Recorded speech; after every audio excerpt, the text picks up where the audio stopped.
Probably the most interesting character in Deep Space Nine, and I dare say all of Star Trek, at least to that point, has to be Gul Dukat. Originally, when he was introduced in the first episode of Deep Space Nine, he was intended to just be a one-note villain who was going to get trapped inside the wormhole at the end of the episode.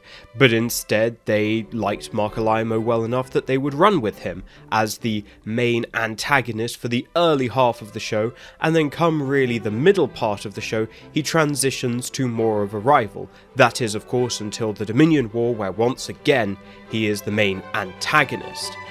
Gul Dukat's a very interesting character because, as the audience, we get a clearer perception of him than he has of himself. Gul Dukat is a man who very much understands the importance of appearance and image to project competence and brilliance.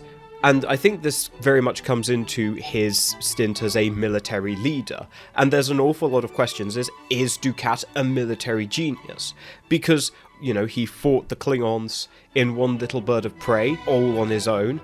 And at the same time, he also seemed to command the Dominion at the height of its strength during the Dominion War. But equally, how much of that is down to how he is managing his image and how he is portraying events? For all the times that Dukat swings in with his captured bird of prey to carry out a heroic rescue against the Klingons, there's probably multiple times where he's not done it, either because it's just too dangerous, or secondly, he wasn't going to be seen. Dukat needs to be seen. Dukat is very much obsessed with appearance, and ultimately this is what dictates his military decision making. So while, yes, in appearances, the early Dominion offensive which he commands, it's very impressive, but he is projecting that image ultimately at the expense of the long-term success